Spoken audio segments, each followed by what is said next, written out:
قل إن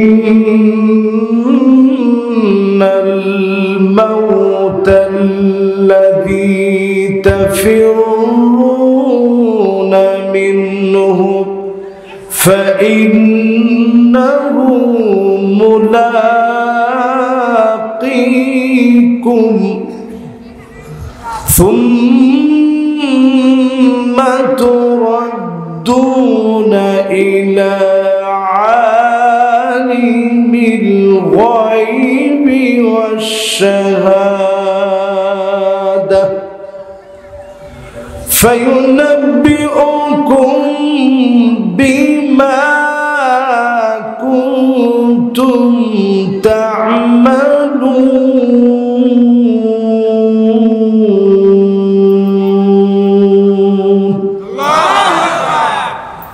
সূরা জুমআ ৮ নম্বর আয়াতে কারিমা অবতীর্ণ হয়েছে মদিনাতুল মুনাওয়ারায়। তিনটা বিষয় বললাম, বলেন সূরাটার নাম কি? আজকে আপনারা নামাজ পড়ছেন কিসের? এই জুমআর নামাজের উপরে আল্লাহ তাআলা একটা সূরা নাজিল করছেন, সূরা জুমআ। কোন কি? আমি কইছি জুমআ, আপনারা কইছেন জুম্মা। তাহলে কোন সূরাটার নাম কি? সবাই কোন কি নাম? জুমআ। কোন কি নাম? জুম্মা না, জুমআ। হুজুর করে যে আপনারা এত কিছু কোন, একটা শব্দ নিয়ে চিন্তা করে দেখেন। আপনারা কোন জুম্মা হবে জুমআ, কোন কি? আচ্ছা দেখি মাদ্রাসা যারা ছোট ছোট বাচ্চারা আছে, তোমরা একটু আওয়াজ করে জোরে বললে সুন্দর হয়ে যাবে। বলেন তো কি নাম? কোন? জুমআ। জুমআ। মাশাআল্লাহ, হুজুর যেটা বলছে পিছনে এটাও সহি। জুমআ অথবা জুমআ, কিন্তু জুম্মা এটা ভুল।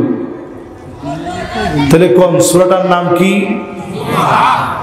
আল্লাহ রাব্বুল আলামিন ৮ নম্বর আয়াতে বলেন, হে নবী আপনি বলে দেন মউত তোমাদেরকে পাকড়াও করবে, যেথায় তোমরা থাকবে মৃত্যু ঠিকই তোমাদেরকে পাকড়াও করে নিবে।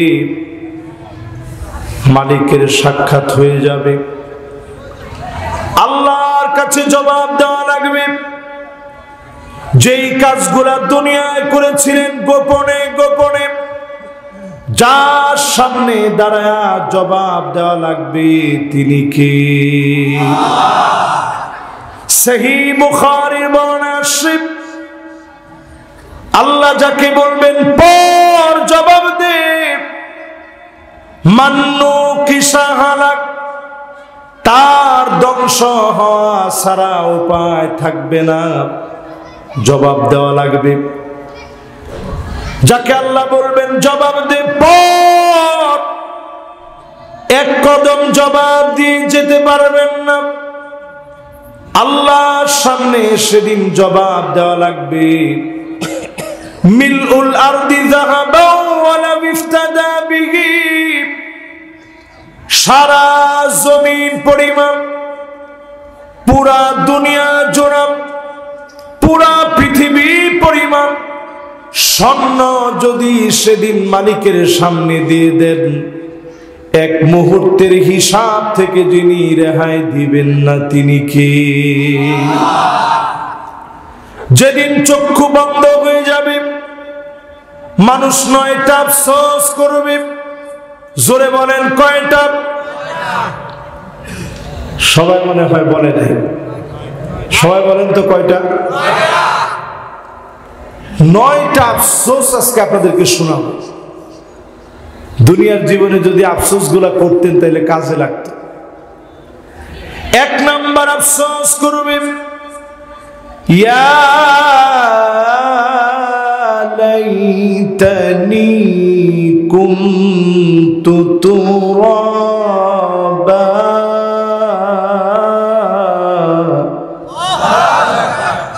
হায় আমার আফসোস যদি মাটি হয়ে যেতাম। জমিনের বুকে যেই মাটির উপরে অহংকার করেন, আফসোস করবে যদি মাটি হয়ে যেতাম, আজ আমি মিশে যেতাম, মাটি হয়ে গেলে বেঁচে যেতাম। চলার পথে চিন্তা করবে এই মাটির উপরে কত দম্ভ বনে অহংকার করে চলে, অহংকার করে যারা চলবেন, মাটি ডান দিক থেকে চাপ দিবে, হাড় গোড় গুলা গুড়া হয়ে বাম দিকে চলে আসবে। বাম দিক থেকে একটা চাপ মারবে, ডান দিকে হাড় গোড় ভেঙে চলে আসবে।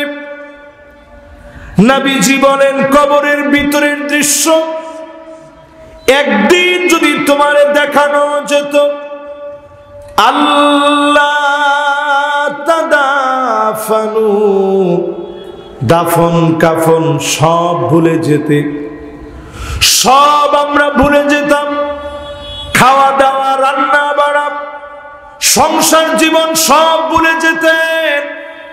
এজন্য কবরের আযাবকে যিনি দৃষ্টিগোচর করে রেখেছেন তিনি কে? বলেন কবরের ভিতরে আফসোস হবে কয়টা? সবাই কয়টা? এক নাম্বার আফসোসটার নাম কি? যদি মাটি হয়ে যেতে পারতাম, এটা এক নাম্বার আফসোস। এরপরে দুই নাম্বার আফসোস করবে, ইয়া লাইতানি কদ্দামতু লিহায়াতি, হায় আমার আফসোস যদি কিছু রেখে আসতে পারতাম। যারা দুনিয়া থেকে চলে যাবে আফসোস করবে যদি ভালো সন্তান রেখে যেতে পারতাম। এমন সন্তান রেখে গেলে সারা জীবন নিজে কষ্ট করে মাথার ঘাম পায়ে ফেলে ইনকাম করলেন, ছেলে কোনোদিন পশ্চিম দিকটা ভালো করে চিনে না, তাওহীদের কোনো জ্ঞান ছেলের ভিতরে নাই। যেই ছেলে মা বাবার হক জানে না, অনেক পড়াশোনা করাইলেন, জীবনের কোন অর্জন আপনার কাজে লাগে নাই, ছেলে তখন কাজে লাগবে।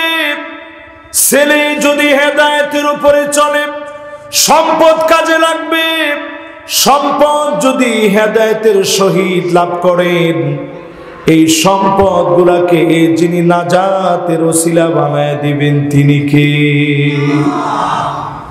এই যে দেখেন এই স্কুলের জায়গাটা যিনি দিয়েছেন আমাদের এখানকার মসজিদের ইমাম সাহেবের আব্বা, ওনাদের পারিবারিক ভাবে এই সম্পদটা দেওয়া হয়েছে।